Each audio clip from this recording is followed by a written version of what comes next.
नमस्कार दोस्तों, एक बार फिर से आप सबका स्वागत है रावत सोलर एनर्जी कंपनी के ऑफिशियल यूट्यूब चैनल पे। और दोस्तों, आज का जो वीडियो है वो बहुत ही ज़्यादा इम्पोर्टेंट होने वाला है, क्योंकि आज के इस वीडियो में हम बात करने वाले हैं राज्य सरकार द्वारा चलाई जा रही एक महत्वपूर्ण योजना के बारे में। दोस्तों, आप सब जैसा कि जानते हैं कि चाहे राज्य सरकार हो चाहे केंद्र सरकार हो, हमेशा वो कोई ना कोई खेती से रिलेटेड, कृषि से रिलेटेड कोई ना कोई ऐसी योजनाएं निकालती रहती है जिससे हमें जो है लाभ होता है। तो आज का जो वीडियो है, ये वीडियो है स्कॉलरशिप को लेकर, यानी छात्राओं को जो राज्य सरकार द्वारा अनुदान दिया जाता है या फिर उनको जो सहायता दी जाती है, उस सहायता की ही तरह उस सहायता का ही एक रूप है ये जो योजना है, जिसके बारे में हम अभी वीडियो में बात करने वाले हैं। और दोस्तों, मैं आपको बता दूं कि अभी गवर्नमेंट के द्वारा बहुत सारी सब्सिडी की स्कीम चलाई जाती है, जिससे क्या है, किसान भाइयों को फाइनेंशियली जो बर्डन है उन पे आर्थिक रूप से उनको सहायता करने के लिए ये जो योजनाएं हैं ये राज्य सरकार द्वारा चलाई जाती है। चाहे उसमें सब्सिडी ले लो, चाहे फिर उसमें फसल बीमा हो, मतलब कहीं ना कहीं समय समय पर जो है राज्य सरकार किसानों की सहायता है तो ऐसी योजनाएं निकालती रहती है। लेकिन समस्या ये होती है कि लोगों में उसके प्रति जागरूकता नहीं होती है। तो वीडियो को लास्ट तक देखिएगा। हो सकता है कि आप ही के घर में कोई ना कोई ऐसी छात्राएं हों, ऐसे स्टूडेंट हों जिनको उसकी ज़रूरत हो, और एक जागरूकता के हिसाब से भी ये वीडियो जो है आपके लिए बहुत ज़्यादा इम्पोर्टेंट होने वाला है। तो दोस्तों, जैसा कि आप जानते हैं कि 11th और 12th, 10th के बाद में हमें सब्जेक्ट सेलेक्ट करने होते हैं। 11th और 12th में जैसे कई सारे कई सारे जो स्टूडेंट है, जो गर्ल्स है, ये जो योजना है स्पेशली ये गर्ल्स के लिए ही है। तो कई सारी जो गर्ल्स होती हैं, जो लड़कियां होती है, छात्राएं जो होती है, वो कई बार जैसे साइंस मैथ्स लेते हैं या फिर वो आर्ट्स लेते हैं, कॉमर्स लेते हैं, ऐसे अलग अलग सब्जेक्ट वो लेते हैं।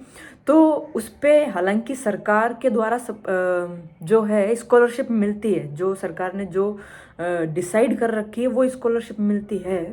लेकिन कृषि जो विषय है, क्योंकि बहुत सारे छात्राएं हैं, बहुत सारी लड़कियां हैं जिनको यही जानकारी नहीं है कि खेती कृषि भी एक विषय हो सकता है क्या, है ना। अपने पाठ्यक्रम में कृषि विषय होता है, लेकिन वो बहुत कम आपको विद्यालयों में या महाविद्यालयों में बहुत कम आपको देखने को मिलता है। मतलब बहुत सारे जो है, ज़्यादातर में आपको या तो कॉमर्स, साइंस, मैथ्स, बायोलॉजी आपको मिल जाएगी। आर्ट्स तो ज़्यादातर आपको जानते हैं, आर्ट्स ज़्यादातर जो है स्कूलों में ज़्यादातर आर्ट्स होती है। कृषि विषय आपको बहुत कम मिलेगा।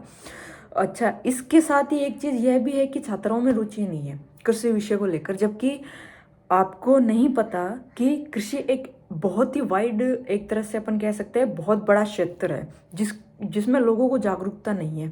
और यही एक ऐसा सेक्टर है जिसमें अगर गवर्नमेंट जॉब को लेकर अगर कंपटीशन की भी बात करें ना, तो भी इसी एक सेक्टर में मेरे ख्याल से बहुत कम कंपटीशन है। क्यों है? क्योंकि सब्जेक्ट ही नहीं होता है। ज़्यादातर जो है स्टूडेंट्स सब्जेक्ट लेते ही नहीं है, राइट। सो राज्य सरकार ने स्कॉलरशिप की एक ऐसी योजना निकाल रखी है जिसमें अगर आप अपनी बच्चियों को, अगर आप अपनी जो बेटी है, आपकी जो सिस्टर है, जो भी आप कह लो, उनको अगर आप 11वीं 12वीं में अगर कृषि विषय आप उनको दिलाते हैं तो उनको प्रतिवर्ष सरकार की ओर से 15,000 रुपये की जो है उनको छात्रवृत्ति के तौर पर उनको सहायता की जाएगी। और इसमें कोई बहुत ज़्यादा समय नहीं लगता है। इसमें केवल आपको 2 डॉक्यूमेंट चाहिए होते हैं। आपका मूल निवास प्रमाण पत्र चाहिए होता है, क्योंकि ये जो योजना है ये केवल राजस्थान सरकार के जो आम जनता है उन्हीं के लिए है। और इसके अलावा आपको गत वर्ष की जो है अंक तालिका, यानी कि जो आपको मार्कशीट है वो आपको चाहिए होती है। केवल ये 2 चीज़ें आपको चाहिए होती है आवेदन करने के लिए। दूसरी चीज़, 11वीं 12वीं में जब आप सब्जेक्ट कृषि विषय का अगर आप ऐड ऑन करते हैं तो 15,000 रुपये प्रतिवर्ष आपको छात्रवृत्ति दी जाएगी। वो 2 साल तक दी जाएगी, क्योंकि 11वीं और 12वीं के बाद में आपकी जो स्कूलिंग है वो कंप्लीट हो जाएगी। इसके बाद में कॉलेज में, यानी कि जैसे आप ग्रेजुएशन ईयर जो होता है कॉलेज में 3 साल का होता है, कहीं कहीं 4 साल का होता है। तो उस दौरान भी अगर आप कृषि विषय का अगर आप चयन करते हैं तो उस दौरान आपको 25,000 प्रतिवर्ष के तौर पर राज्य सरकार द्वारा आपको छात्रवृत्ति दी जाती है, स्कॉलरशिप दी जाती है। 3 साल तक वो 25,000 तक, यानी कि जब तक आपका कॉलेज कंप्लीट होगा तब तक प्रतिवर्ष 25,000 रुपये की सहायता जो है वो किसानों के लिए, या फिर जो छात्राएं हैं स्पेशली उनको वो दी जाएगी। इसके बाद में आता है स्नातकोत्तर, यानी कि जैसे बीए आपका कंप्लीट हो गया या जो भी स्ट्रीम से आप कर रहे हैं, उसके बाद में आपका आता है एमए, यानी कि एक ग्रेजुएशन ईयर आपका पूरा हो गया, उसके बाद में एमए में अगर आप एडमिशन लेते हैं, कृषि सब्जेक्ट अगर आप लेते हैं, तो आपको जो है प्रतिवर्ष सेम यही 25,000 रुपये आपको हर साल जो है स्कॉलरशिप के तौर पर दिए जाते हैं। इसके बाद में अगर आप पीएचडी करते हैं ना, तो पीएचडी तक सरकार जो है 40,000 रुपये प्रतिवर्ष आपको स्कॉलरशिप दी जाती है, जो कि आपके पढ़ाई में बहुत ज़्यादा हेल्पफुल होती है। अच्छा, सरकार तो इसको जो है सहायता कर ही रही है, सरकार तो इसको प्रोत्साहित कर ही रही है। इसके अलावा भी कृषि एक ऐसा सब्जेक्ट है जो कि बहुत कम स्टूडेंट्स प्रेफर करते हैं, और अगर कुछ स्टूडेंट्स लेते भी हैं ना, तो वो इसको बिल्कुल उस नज़रिए से देखते हैं कि यार ये बिल्कुल मतलब इसका कोई मतलब नहीं है। जबकि कृषि में भी अभी नई नई खोजें हो रही है, लोग आधुनिक खेती को ज़्यादा से ज़्यादा बढ़ावा दे रहे हैं, नए नए तरीक़ों से खेती की जा रही है। और कृषि में आमदनी, अगर सही तरीके से खेती करें तो कृषि में जो आमदनी होती है वो शायद और शायद आप एक पर्टिकुलर गवर्नमेंट जॉब के कंपेरेटिवली भी वो बहुत ज़्यादा आमदनी वो होती है, राइट।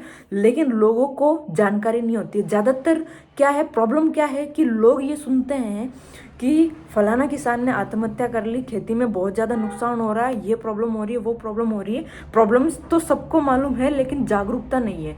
अगर कोई भी किसान खेती में अगर नुकसान उठा रहा है ना, तो वो कहीं ना कहीं जागरूकता का अभाव है, क्योंकि सरकार अपनी ओर से हर तरह से मदद कर रही है, राइट।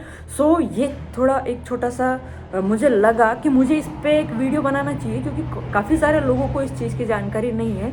तो आई होप ये वीडियो आपको थोड़ा सा हेल्पफुल लगेगा। और अगर आपके भी कोई घर में ऐसे हैं, कोई बच्चे हैं या कोई स्टूडेंट है, लड़की है जो कि 11th-12th में पढ़ रही है, हो सकता है 11th-12th तो अभी जो है उन्होंने कंप्लीट कर लिया होगा या उन्होंने एडमिशन ले लिया होगा, लेकिन जब ग्रेजुएशन ईयर में जब आप एडमिशन लेते हैं तो ज़रूर से कोशिश कीजिए कि आप ऐसे कॉलेज में एडमिशन लें जहाँ पे कृषि का एक सब्जेक्ट हो, खेती का एक सब्जेक्ट हो, जिसको आप चूज़ कर सके। और आगे आने वाले समय में अगर आप गवर्नमेंट जॉब की तैयारी के हिसाब से भी अगर आप देखेंगे तो इसमें आपको बहुत अच्छा स्कोप मिलेगा। और एक कंपटीशन जहाँ पे बाकी सेक्टर्स के मुकाबले में अगर आप देखेंगे तो कंपटीशन इस सेक्टर में आपको थोड़ा सा कम मिलेगा, या मेरे ख्याल से काफ़ी कम मिलेगा। क्योंकि काफ़ी सारे लोगों को नॉलेज होती है नॉर्मली कृषि की, लेकिन वो एजुकेशन के हिसाब से वो इसको कभी भी जो है आगे वो इसको कंटिन्यू नहीं करते हैं, right.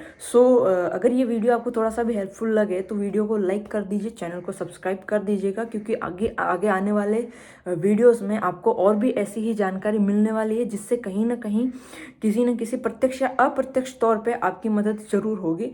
So thank you so much, thank you so much.